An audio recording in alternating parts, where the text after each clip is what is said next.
We are Steve and Jill. Together, we've been buying and reselling land since the 90s. Our data-centric approach leaves our buyers asking, how can you sell it so cheap? Here on the Land Academy Show, We answer that and more.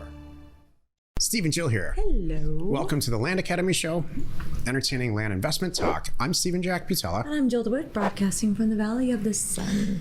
Today is Jill Friday, and she's going to talk about how to get a land deal done with a mediocre partner. And I don't mean Jack. If you did, I would sit and listen. Maybe we can fix it, maybe we can't. Probably not. What? Wait, well, let's just take a little time out for a second.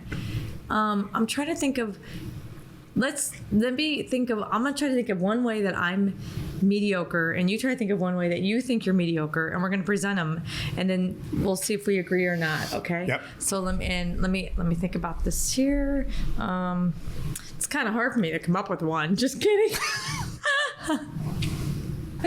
Totally kidding.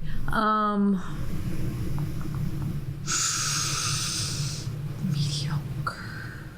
Okay. I think I know one. I think because I'm bored of it, I'm so bored that I've gotten mediocre. I can make a sandwich, but outside of that, if I put my heart into a meal, I'll make a good meal. But I think most of my meals are probably mediocre. I don't care. You're a mediocre cook, you're right. Yeah, because I don't care anymore. I did. But wait a minute. On Thanksgiving, I'll pull out the stops. I don't think that's... See, I know what's possible. Do it. I choose to be mediocre. Here's the truth of it. I'm a mediocre eater, so it all works out great. That works out. Okay, so what's your thing that you think? I'm probably a mediocre handyman. I would agree with that.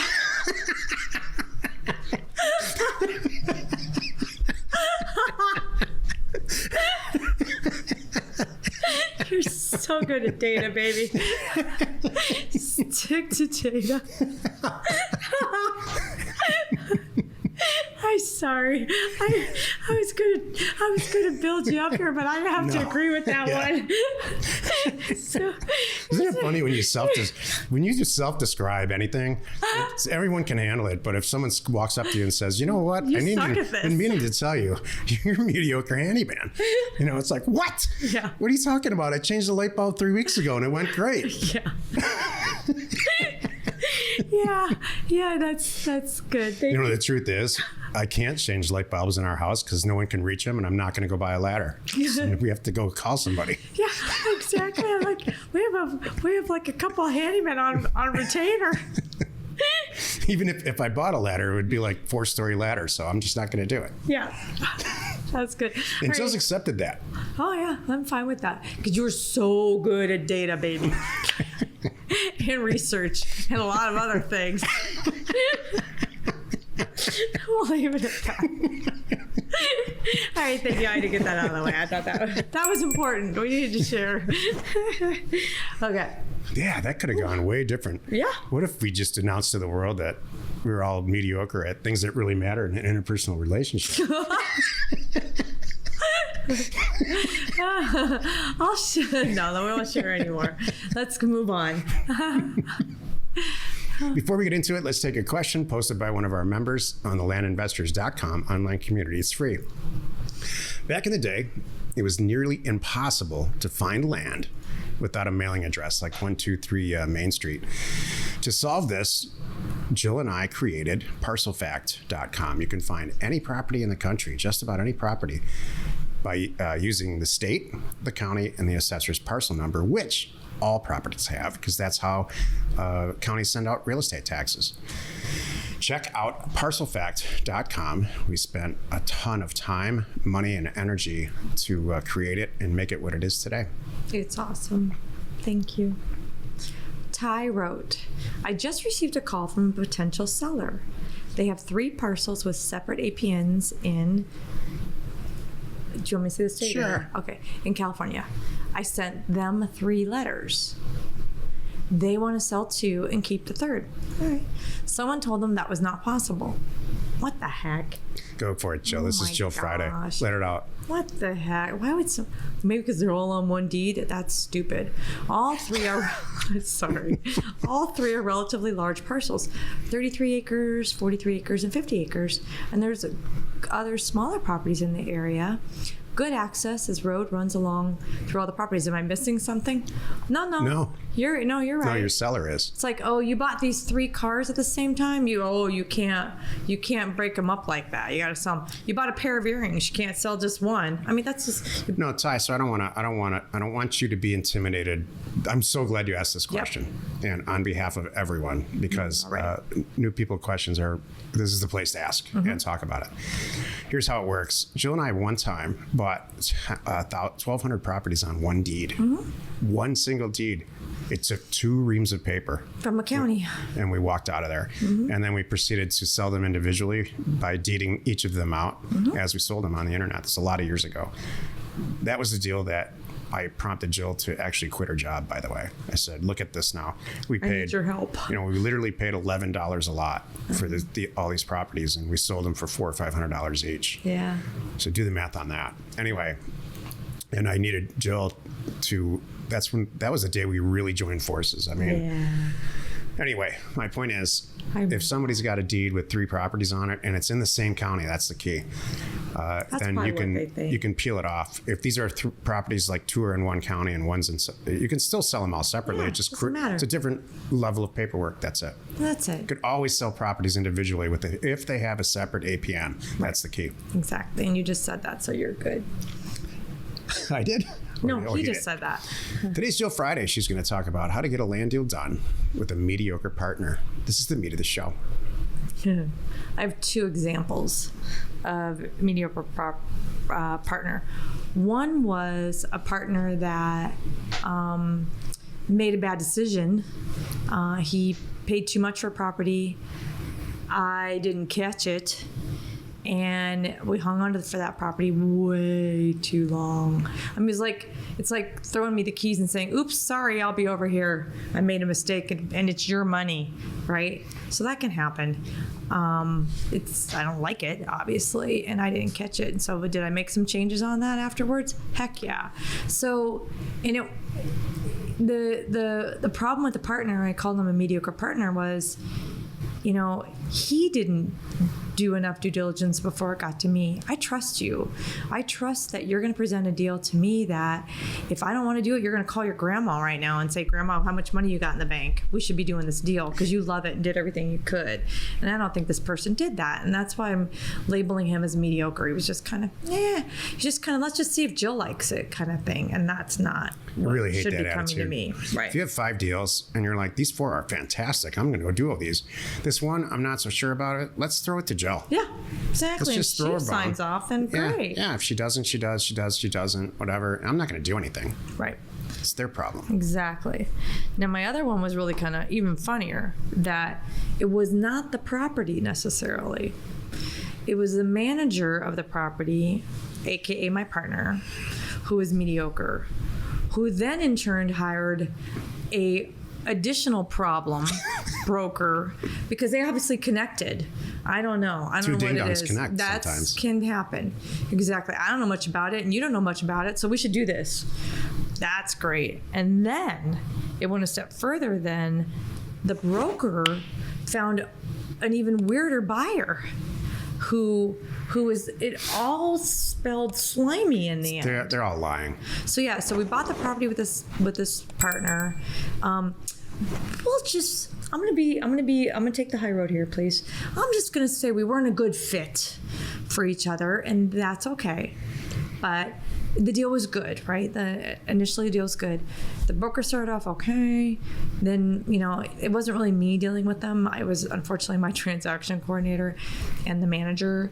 And then it got to the point where the broker found a buyer, and the terms kept changing the terms kept changing on this deal, and the manager was letting it go. Like, okay, well, this is what we're doing now. And I'm like, nope. I put the brakes on. I'm like, I am not changing this, and I'm not changing that. If he wants it, great. If he doesn't, I'll move on. I'll hang on to this property for another 6 6 months if I have to. I'm not going to just roll over because this person, usually I think he wanted to change the purchase price. I know he wanted to change the purchase price. I wasn't doing it. So then it comes down to now the buyer has all these demands about how they want to close a deal. And then the buyer, was really funny. The buyer came to the broker, who came to the manager, who came to my transaction coordinator, wanted to do a self-close and explaining to us what that is. I'm like, oh, this is even funnier. So, and then the way he was trying to do it was just slimy. So here's what ended up happening.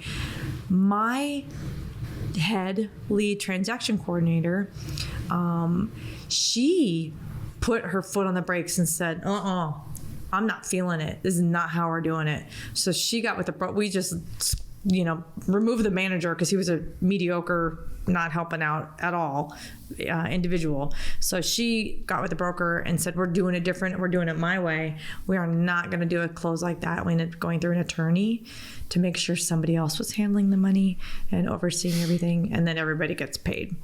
So that's how it ended up. Here's really what happened. Jill's being nice. No.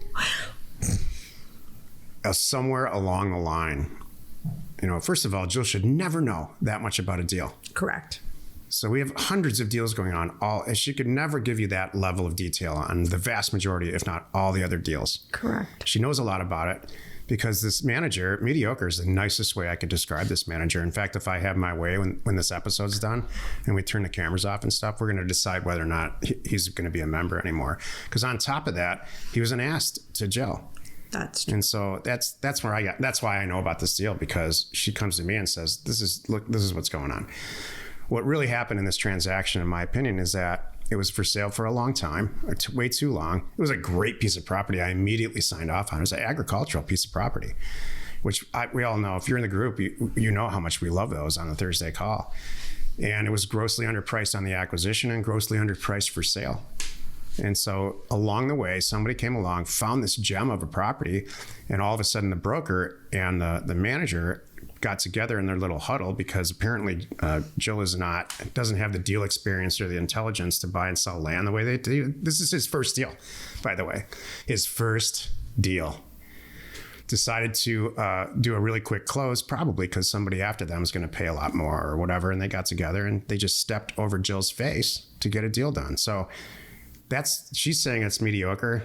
I think that's malicious intent. And so we'll see what happens. Thank you for saving me. How's that for the high road? I did everything except name his name. I know, it's all good. No, it's called sticking up for your woman. And I appreciate it. Every once in a while, I have to kick somebody out of Land Academy for this kind of stuff. This guy's next. Happy you could join us today. I don't know what to say about now. You know what? It's just, well, let me go back to the whole thing. How do I get a meal done with a mediocre partner? Sometimes you just suck it up and here's the thing. Here's the conclusion. That was the whole story and how it all went down. So what do you do if this happens to you? Well, number one, this is why you do one deal with one person. Make sure you guys all are on the same page, right? Don't say, we're going to take down Texas together. Let's do a deal or two. Make sure we all connect and we all communicate well. We didn't connect. Yeah. So am I going to do a deal with this guy? Yeah. What do you think? I think that I think my transaction coordinator will kill the deal before it gets to me. Anyway, so that's why you do one deal first and make sure you connect.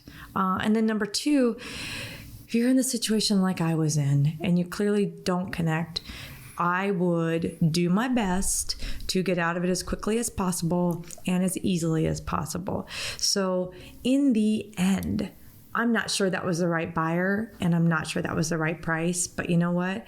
I had to have a chat with my team and we agreed that let's just get this one done. Yeah. And let's all get out of this situation because it's not worth it. The money, if I could, I could have held out for $20,000 more, but it wasn't worth it. Yeah, I don't want this to discourage anyone from submitting deals to deal funding or other people on Discord. There's tons of people in our group who fund deals besides us, and that's not a main source of income from us. We do it. We do it because we want to make a little money, and we hope you make money too. And honestly, this is set up to be kind of a stepping stone for you. Mm-hmm. If you because you don't have a bunch of dough lined up in the beginning these deal funding scenarios are set up for you to do a bunch of deals, maybe 5 or 10 deals with a partner. Maybe it's us, maybe it's somebody else in Discord. And then to your point, you have a couple $100,000 in the bank, and then you can go start funding your own deals and making all of it instead of half the equity or whatever it ends up being. So please utilize it that way. Just don't be an ass about it. Well, I was going to say, I mentioned 2. For every 2, I have 102. That went wonderful. Exactly. And they did everything great. And I'm so happy and proud of them. And I'm telling at the end, I'm writing notes that I write notes that go to my team, and then my team passes them on to the manager. And my notes will be like, good job. Do you have any more? Kind of thing. And I don't bother you. I don't do anything. I trust you that you're out there doing your best. I trust that if you need help with anything, you're going to reach out. Like, hey, does Jill have any ideas about selling this thing? Because I don't know what we're doing wrong here, kind of thing. And I'm happy to help. That's 99.9% of how it really goes. But I just want you to be ready, because they're not always that easy. And when you do find a partner like the other 99 or 100 and whatever that I work with that are awesome, I want to do a lot of deals with you, and then we have a good time together. So thank you. Happy you could join us today. I want to leave on a good note. Happy 5 days a week. You can find us here on the Land Academy Show. Join us next week for another interesting episode. You are not alone in your real estate ambition. Because it really is true. There's not many that there's always somebody. There's always one. Always. There's always going to be one. I don't care what kind of business you have, or where you think about it. I mean, you go to the bank, you always know that one teller is kind of a stinker, fill in the blank. There's more than 3 people involved in anything. One of them's a problem. Including your family. And you know exactly who it is in your family. Think about the checkout line at the grocery store. Yep. There's 10 of you. There's going to be one person that's a problem. That's okay. We deal with it. We get through it. We move on. We try minimal contact. Just get done with it. Yeah, get out of there. Exactly. And then next time you go home, and do you use Instacart? I'll give you the advice that I gave our children. Get out of there before it becomes a felony. Oh, great. Lovely. Is that your freshman college advice? It's been my advice since they're in 3rd grade. Wonderful. Oh, goodness. All right. Hey, next week, by the way, we will be, this show will be recorded and distributed from the road. So we'll be in our RV. We're traveling somewhere right now as you're listening to this across the country. So I'm excited, John. I'm excited to, I bet you are too, excited to see a little bit of a shake-up content-wise and back scenery-wise. I am. And maybe our trying to say not our attitude, but our demeanor. Yeah. Maybe we won't be so as mediocre. Mm-hmm. Excellent. Yeah, that's right. What do you do when you listen to a mediocre podcast? Yeah, wait a minute. What if we're the mediocre ones? Yeah. What if we're the mediocre partners? Here we go. And everybody else is extraordinary. Exactly. That's probably what's going on. Well, welcome to Land Academy. We are Jack and Jill. Information and inspiration to buy undervalued property. We hope you find our content valuable, and we appreciate your support. If you have not already, please check out our channel and hit the subscribe button. And your comments and suggestions help us to create the content you're here for. Hitting the like button helps to support our channel's algorithm and gauge your interest for future shows.